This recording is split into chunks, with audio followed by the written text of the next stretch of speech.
네, 반갑습니다. 한국교육과정평가원 원장 성교선입니다. 아시다시피 한국 교육은 여러 가지 빛과 그림자를 갖고 있습니다.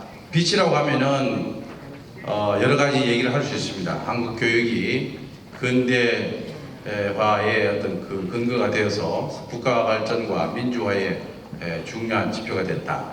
또 대한민국이 세계에서 지금 고등교육 진학률이 1위입니다. 그래서 많은 사람들이 대학 교육을 받으면 어떻게 되느냐? 경험하듯이 사회가 굉장히 급변하고 민주화 속도도 빠릅니다. 그럼에도 불구하고 우리가 그림자에 대해서도 얘기를 할 수밖에 없고 걱정을 하게 됩니다. 오늘 제가 짧게 말씀드린 것은 우리가 갖고 있는 문제점들을 해결하기 위한 노력들을 어떻게 하고 있는가, 교육 정책적으로 현장에서 구체적인 행동 또는 노력을 어떻게 하고 있는가에 대한 사례들을 몇 가지 말씀드리고 학교 교육이 가고 있는 이 방향이 어떻게 될지에 대해서 아이디어를 공유하도록 하겠습니다. 대략적인 한국 교육의 변화 과정에 대해서는 여러분들이 앞서 오전과 또 오전 반상진 원장의 설명을 들어서 잘 알고 있을 겁니다. 지난 한국 교육이 근대 교육 한 100년 이상 되는 역사를 갖고 있고 본격적으로 해방 이후에 지난 한 70여 년 동안 정말 드라마틱한 변화를 보여주고 있습니다. 학생 수의 급증과 함께 교육을 통한 경제 발전, 근대화, 이 교육의 도구화가 심각했고요. 그 도구화를 통해서 경쟁이 치열하게 전개되면서 학벌 사회의 특징을 보여주고 있습니다. 대학을 가야만이 인간다운 삶을 살 수 있고 또 직업과 한편으로는 결혼까지도 대학을 가야만 된다라고 하는 그런 대학 지상주의, 특히나가 상위권 대학, 경쟁력 있는 대학을 가야 된다라고 하는 그 의식이 지금까지 한국의 청소년들에게 크게 큰 짐으로 작용했고 여전히 현재도 작동하고 있습니다. 그래서 이 웰빙을 이끌어내기 위해서는 어떻게 되느냐? 한국 사람들은 답을 잘 알 겁니다. 대학 입시 제도를 바꾸라. 그게 핵심일 텐데 그것을 쉽게 결정할 수는 없고요. 당장에 지금 학 현장에서 어떻게 그러면 전개해 나가는가를 한번 보면서 우리가 할 수 있는 일들이 뭔지 검토해 보도록 하겠습니다. 지금 한국의 그 학생들의 정신적인 또 생활에 대한 만족도에 대한 자료들 여전히 앞서 얘기들이 나왔는데요. 수많은 어떤 그 고통을 겪고 있습니다. 가장 심각한 것은 교육을 통한 사회적인 어떤 평등화에 대한 요구가 최근에 와서는 점차 사라지고 있다. 소위 말해서 교육을 통한 계층 이동의 가능성, 그 계층 이동의 사다리가 끊어지고 있다.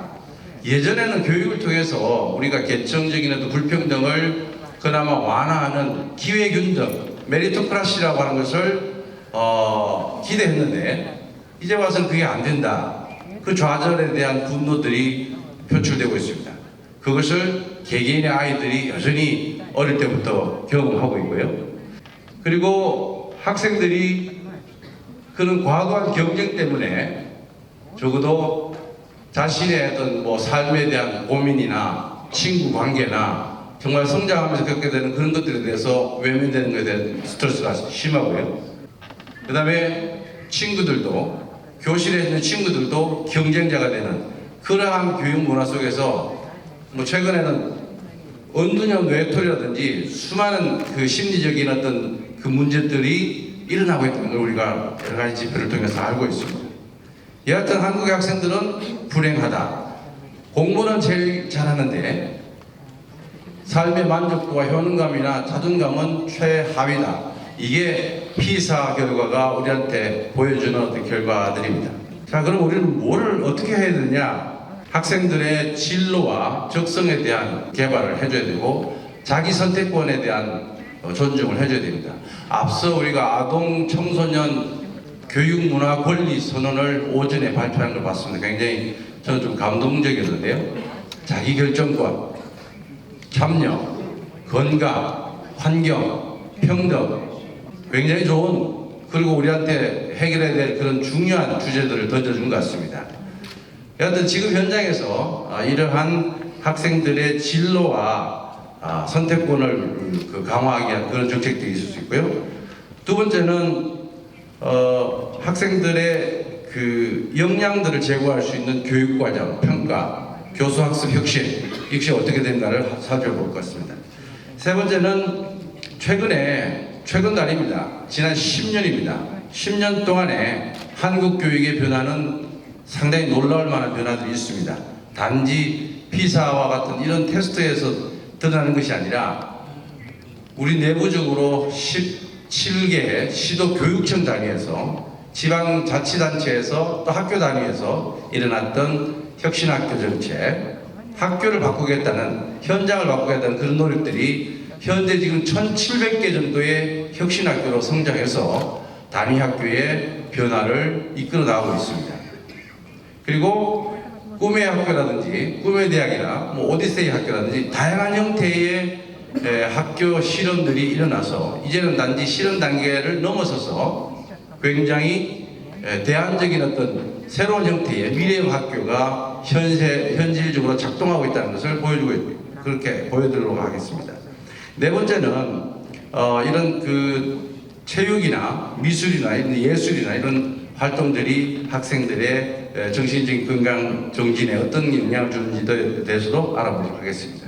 자, 이 첫 번째가 학생들의 진로 탐색과 선택권 강화를 위한 프로그램들에 해당됩니다. 2016년도부터 여기 한국 사람들은 다 잘 아시겠지만은 13년도부터 시범 실시한 자유학기제라는 게 있습니다.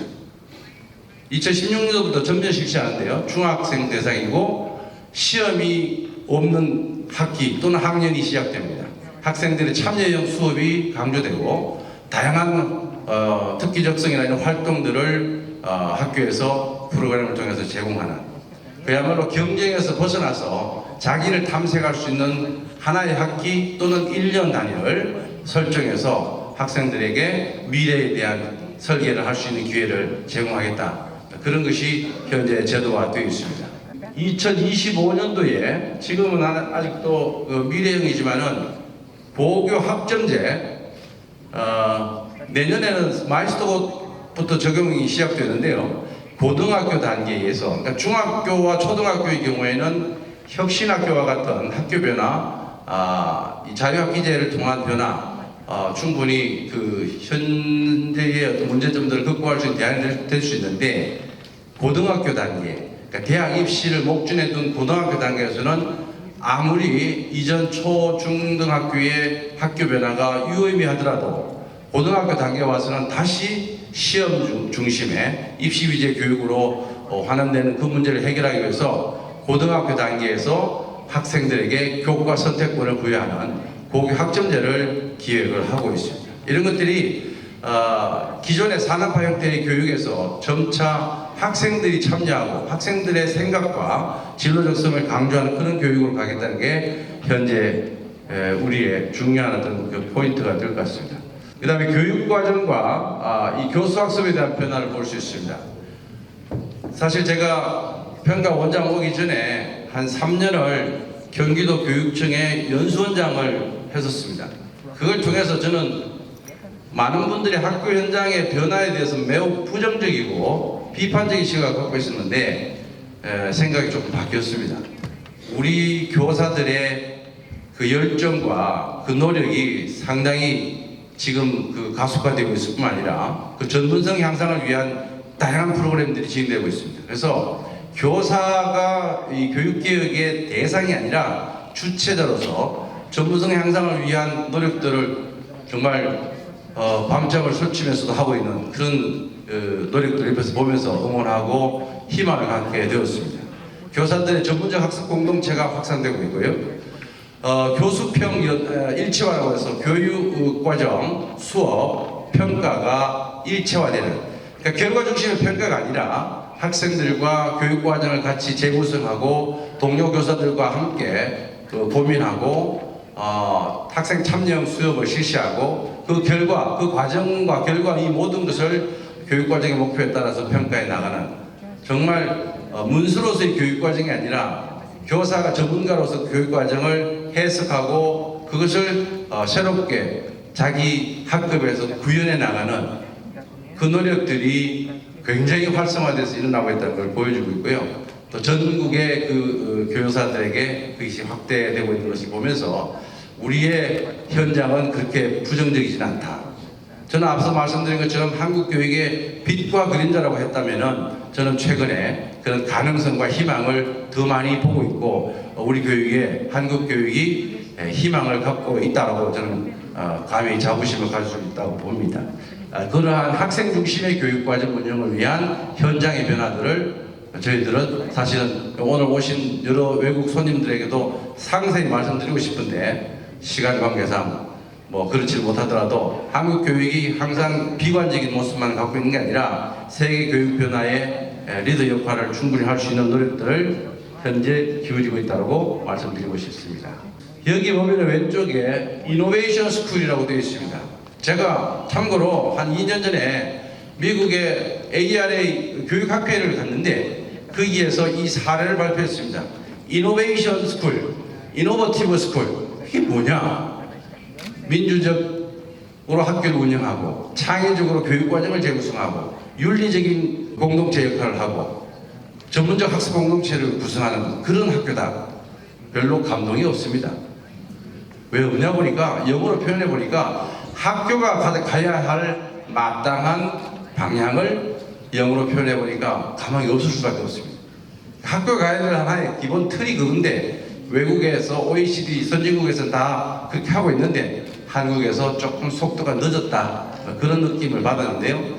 여하튼 지금 앞서 말씀드린 것처럼 전국에 1,700여 개의 학교가 혁신학교로 지정되어서 변화들을 해나가면서 많은 다른 학교들을 같이 이끌어 나가고 있는 상황입니다. 그리고 단위 학교가 아니라 이제는 학교를 넘어서서 커뮤니티 베이스드 스쿨에서 하나의 존 단위로 학교 변화를 마을과 함께하는 마을교육 공동체 활동이 지금도 실시되고 있고요. 학생들의 꿈과 진로를 키워주는 꿈의 학교 약 한 2,000개 정도가 움직이고 있습니다. 그러니까 그 공식 교육과정이 아니라 방과 후 교육과정을 통해서 학생들이 자기 진로에 맞는 초등학생이 오케스트라 할 수도 있고 뭐 여러 가지 과학 실험도 참여할 수 있고 이런 프로그램들이 활성화되어 나간다면은 획일화된 교육을 변화시키는데 큰 프로그램이 될 수 있을 것 같습니다. 앞서 얘기한 교사들의 전문적 학습 공동체도 그러한 역할을 하리라고 봅니다. 한국교육과정 평가원에서는 체육교육과 예술교육에 대한 중앙지원단이 있습니다. 거기에서 보면은 체육 지원 활동을 합니다. 그 체육 1학생 1체육 특기 뭐 활동을 지원하기도 하고요. 학교별로 특화된 프로그램도 지원하기로 해서 그 조사를 해보면은 체육 활동에 참여한 학생들의 자기 효능감이나 이 만족도라 그럴까요? 당연히 높습니다. 예술 활동도 여러 가지 프로그램의 결과 보면은 이런 문화 예술에 대한 경험의 노출도 빈도가 높을수록 학생들의 정서적인 안정감이 돋보이는 걸로 나옵니다.